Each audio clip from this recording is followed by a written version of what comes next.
Hello बच्चों, आज हम सीखेंगे कक्षा 9 के विषय गणित। एक प्रमेय है जो क्या कह रहा है, यदि दो रेखाएं परस्पर प्रतिच्छेद करती हैं तो शीर्षाभिमुख कोण आपस में बराबर होते हैं।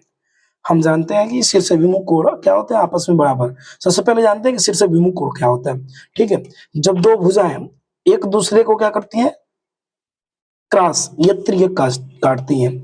ठीक है, जैसे यहाँ पे मैं बनाता हूँ। ठीक है, एक लाइन ऐसे जा रही है, ठीक है, और दूसरी लाइन को मैं ऐसे लेके जा रहा हूँ। ठीक है, इसका नाम दे देता हूँ क्या, ए बी, इसको सी और ये डी। ठीक है, क्लियर। अब ये क्या बोल रहा है कि शीर्षाभिमुख का मतलब ये होता है कि इस पॉइंट का जहां पे ये इंटरसेक्ट कर रहा है इसको हम ओ मान लेते हैं कि ये एंगल्स और इसके सामने वाला जो ये एंगल्स होगा ये आपस में क्या होंगे, इसके बराबर होंगे। ठीक है, अब ये एंगल हम यहाँ पे डबल पाई बना देते हैं, ये एंगल्स, ठीक है, यह और ये दोनों आपस में बराबर होंगे।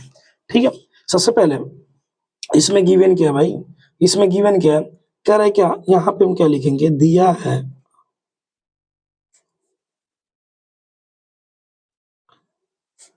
ठीक है, दिया क्या है, रेखा, ठीक है, ए बी और रेखा सी डी परस्पर ओ बिंदु पर, ओ बिंदु पर प्रतिच्छेद करता है, प्रतिच्छेद करता है। ठीक है, और हमें सिद्ध क्या करना है भाई, सिद्ध क्या करना है,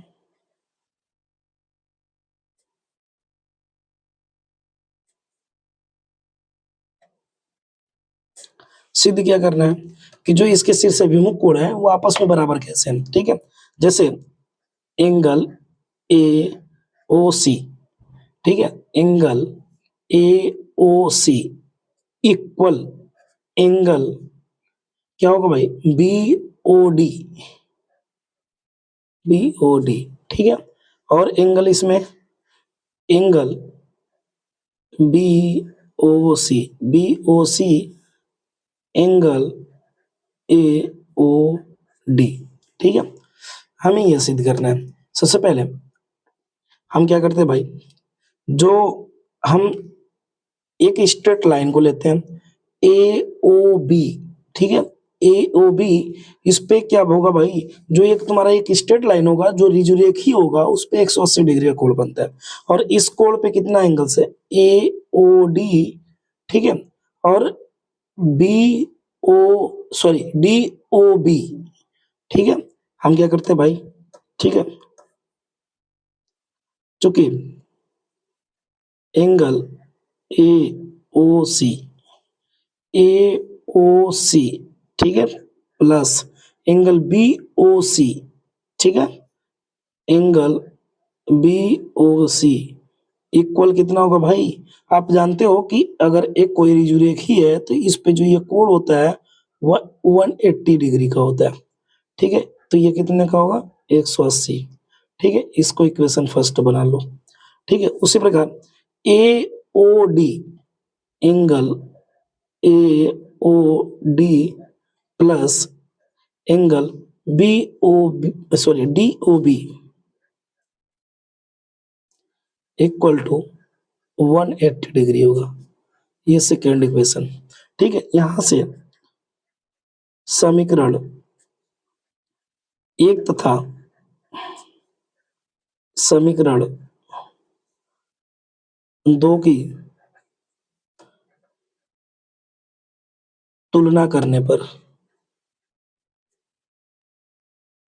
ठीक है, जब तुलना करेंगे तो राइट हैंड साइड आपस में इक्वल तो लेफ्ट हैंड साइड भी आपस में इक्वल होगा। ठीक है, तो ये आपस में इक्वल तो ये दोनों भी आपस में इक्वल होंगे। Angle A O C plus angle B O C equal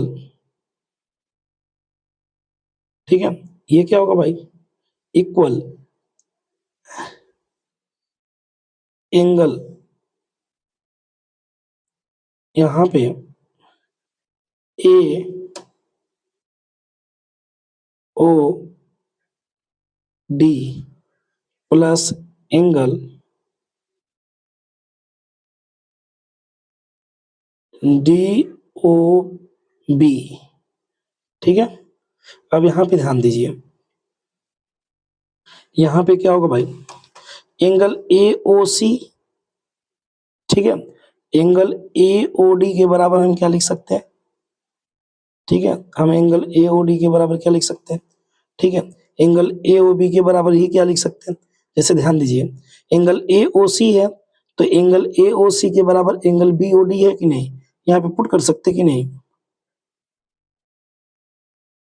put put करेंगे ना, तो angle B O D plus angle B O C equal angle A O D plus angle B O D, भी इसको लिख सकते हैं, तो यह एंगल आपस में इक्वल होगा, angle B O C equal angle A O D.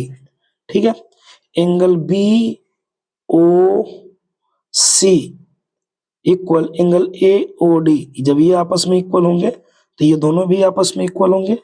ठीक है, यही प्रूफ करना था भाई। ठीक है, इति सिद्धम,